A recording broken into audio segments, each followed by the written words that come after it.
Hola de nuevo, vamos a empezar con el tema de físicas y bueno, vamos a tratar varias cosas. En primer lugar, he preparado un par de modelitos porque vamos a empezar por el tema de colisionadores, que me supongo que a nivel de editor ya habéis visto que en componentes en la categoría de Physics tenéis un puñado de colisionadores típicos, de caja, de bola, de esfera, y en el caso de 2D, pues de círculo, de caja, etcétera, ¿vale? Un detalle importante, voy a coger como modelo de prueba, mejor me coger, tengo aquí un cochecito. Este es un paquete de la Store de coches clásicos. Vamos a poner delante de la cámara el coche para que veamos un poco mejor el panorama. A ver, aunque a ver, mejor voy a hacer lo siguiente, ¿vale? Este coche es un coche modular, es decir, es un coche que se le pueden aplicar piezas para componerlo. Fijaros, por ejemplo, que sin ir más lejos no tiene ni parachoques ni guardabarros trasero. El caso es que las piezas que vienen como añadido, si conservan la misma posición que el modelo original, encajan perfectamente casi todas ellas. O sea, no es un modelo que esté perfecto. ¿A qué me refiero? Pues, por ejemplo, vamos a venir a los upgrades que tenemos aquí, parachoques, vamos a coger uno cualquiera. Ponerlo a mano es algo que sería misión imposible. O sea, todo lo que coloquéis a mano alzada en el motor os va a dar lío.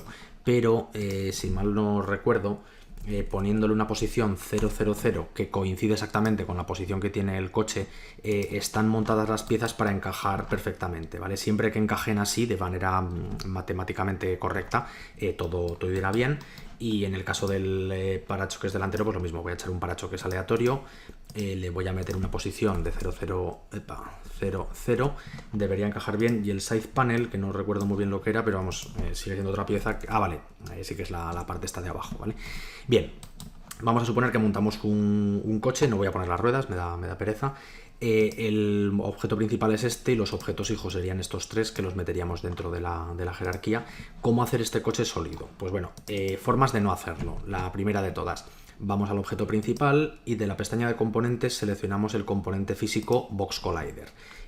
Con esto, efectivamente, el Box Collider lo tenemos aquí abajo, pero el Box Collider se ha puesto de 1 metro de arista, ha cogido el tamaño por defecto. ¿Por qué? Pues porque no tiene ningún componente de referencia que le indique cuáles son los polígonos, ¿vale? Los colisionadores se autoadaptan a la geometría de los polígonos siempre y cuando haya un componente hermano, vamos a decir, que guarde la información de polígonos. En este caso, este objeto padre es un objeto vacío con un animator que no valdrá para nada porque es un modelo estático, y este Box Collider está mal puesto, ¿vale?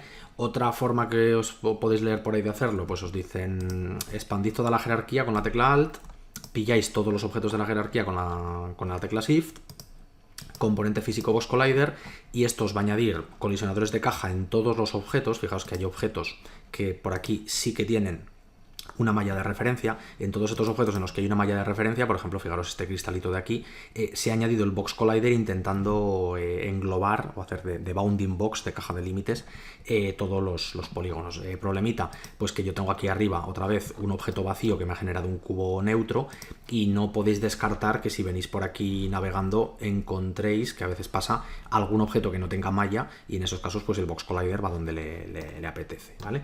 Entonces, la conclusión, siempre que pongáis en las jerarquías de objetos colisionadores, aseguraros de ponerlos solamente en aquellos objetos que tengan malla de polígonos, porque si no el comportamiento no es el adecuado.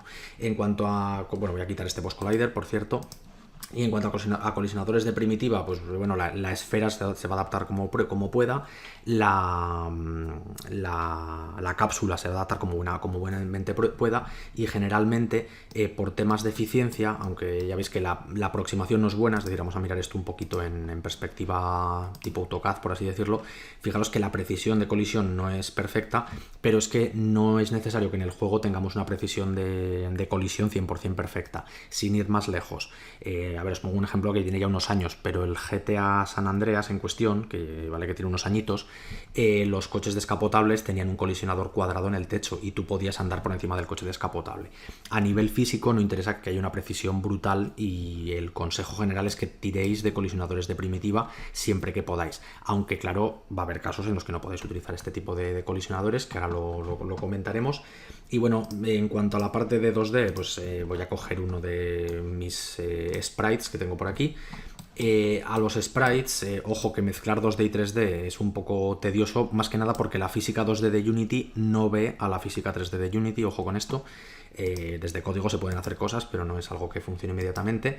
Y bueno, en cuanto a físicas 2D, las primitivas que tenéis de colisión, pues tenéis la caja, que es para el caso lo mismo. En el caso de los sprites, envuelve el sprite. Lógicamente en los sprites no suele haber jerarquías tan complejas como hay en los modelos 3D. Y otro elemento de física, pues el círculo, que lo mismo, engloba lo mejor posible. Fijaros que aquí la colita se queda un poco fuera, pero más o menos nos ha englobado el objeto. Montadas los colisionadores, ya sea para 2D o ya sea para 3D, ya es momento de aplicar física. Este elefantito lo dejamos aquí de momento, reactivo perspectiva. Y en este coche en cuestión, si tuviésemos un objeto que nos haga de suelo, vamos a poner el plano, voy a ponerlo un poco torcido y el coche también lo voy a torcer a su vez un poquito, pues bueno, al coche ya le podemos aplicar rigid body. Norma general para empezar a trabajar con rigid bodies, siempre un único rigid body y en el objeto padre de toda la jerarquía. Esa es la norma para el 99,9% de los casos. Ponemos un componente rigid body al coche.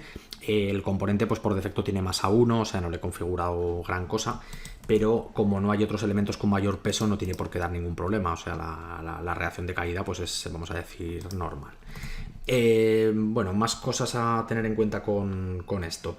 Hay algún elemento de la física que quería comentaros también. En particular es el siguiente, es el Physic Material, ¿vale? Todo colisionador, que ya veis que por defecto la configuración que tiene, sobre todo los cubos, pues el centro, el tamaño y poco más, pues bueno, también tienen un componente llamado el material físico. Esto es así para 3D y es así para 2D, con la diferencia de que son diferentes elementos de proyecto, es decir, la física...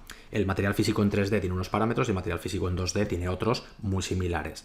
Por haceros un pequeño ejemplo, fijaros que no tengo aquí todavía creada una carpeta de materiales físicos. No es una carpeta que deba tener grandes cantidades de archivos, ¿vale?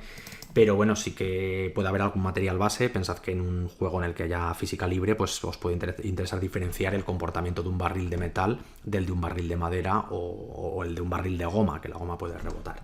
Vamos a crear un Physic Material. Tengo la opción de crear, vamos a poner aquí material 3D, y a nivel de 2D vamos a crear un Physic Material 2D y vamos a llamarlo material 2D, ¿vale? Forma de trabajar con estos materiales, pues bueno, se basa en lo siguiente. Hay un parámetro de fricción, que la fricción se va a encargar de aplicar una fuerza que evite el desplazamiento del objeto, ¿vale? Va a ser así de sencillo, es una especie de coeficiente de rozamiento. Lo único que la unidad de medida, por así decirlo, vamos a decir que es la fuerza que tira del objeto para evitar que tú lo desplaces, ¿vale? Esto lo comento porque los valores que puede tomar la fricción, tanto la dinámica como la estática, van entre 0 e infinito. Con una fricción infinita, pues el objeto no se movería, vamos a decir. ¿Por qué distingue entre fricción dinámica y fricción estática? Esto tiene que ver con el tema de controladores. En breve empezaremos a hacer controladores físicos y muchas veces te interesa que cuando el objeto ya está en movimiento haya menos fricción y tengas más libertad para moverte, mientras que cuando el objeto está parado en el sitio, que es cuando actúa la fricción estática, no te interesa que las fuerzas externas te puedan mover mucho. Entonces, no digo que sea una norma general, pero suele ser más alta la fricción estática que la dinámica, ¿vale? En cuanto al bounciness, el bounciness sí que es un valor en tanto por uno, no va hasta el infinito, y el bounciness se define como la energía que el objeto recibe de vuelta cuando colisiona con otro objeto. Con un 0, cuando el objeto choca no recibe energía de rebote y apenas vemos que rebote, de hecho. En cambio, si aplicamos un bounciness de 1, que es una brutalidad, o sea, incluso el balón de baloncesto es mejor ponerle 0,9 o 0,8, vamos a poner un bounciness de 1, con la limitación de que yo tengo un coche formado por un montón de colisionadores. Voy a hacer selección múltiple de todos los colisionadores y a todos ellos les voy a poner este material 3D, ¿vale? Fijaros obviamente que el material 2D no me deja meterlo aquí. La diferencia ahora sería que cada vez que uno de estos colisionadores reciba un evento de colisión, va a recibir de vuelta y en sentido opuesto toda la energía de impacto, con lo cual el coche aún no ha botado tanto como debería, pero bueno, fijaros que sí ha botado. El hecho de que no haya botado tanto es que, habiendo tantos colisionadores, realmente el cuerpo que recibe energía de vuelta supone un volumen muy pequeño respecto del volumen real del coche. Si fuese un cubo simple con un solo colisionador, sí que recibiría toda la energía de vuelta. Esto, si queréis, lo podemos comprobar con un cubo, con una esfera, lo que os decía del balón de baloncesto, ¿vale? Vamos a sacar una esfera. Ya veis que el tamaño del coche no es muy correcto, por cierto. Y vamos a meterle el rigid body y el material 3D que hemos puesto. A ver un momento que revise con Bouncines 1, ¿vale? Simplemente vamos a ver si notamos un poquito la diferencia de comportamiento. Vale, ya sé lo que está pasando. A ver, hay un par de parámetros que no os he comentado todavía.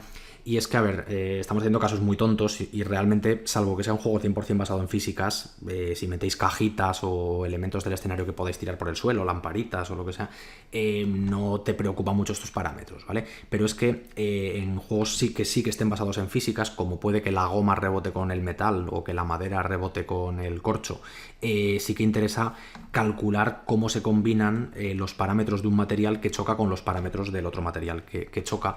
Y es que por defecto, esto sufrió cambios en la versión 5, por cierto, la combinación de fricciones me la está haciendo por media. Es decir, yo sé que este coche tiene una fricción de 0,6, es decir, hasta que no actúe una fuerza de 0,6 newtons no va a ejercer resultado, pero si choco con otra superficie que tenga una fricción del valor que sea, realmente se va a aplicar la media entre las fricciones de las superficies en contacto, ¿vale?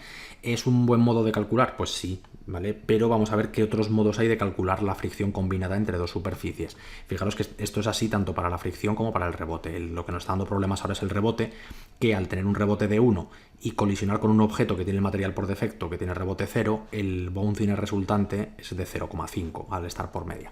Bueno, en el desplegable tenéis que para cierto material podéis hacer que tanto el bounce como la fricción, ¿vale?, se calcule como el mínimo de los dos, como el máximo de los dos y un valor, ojo, que es el valor multiplicativo, ¿vale?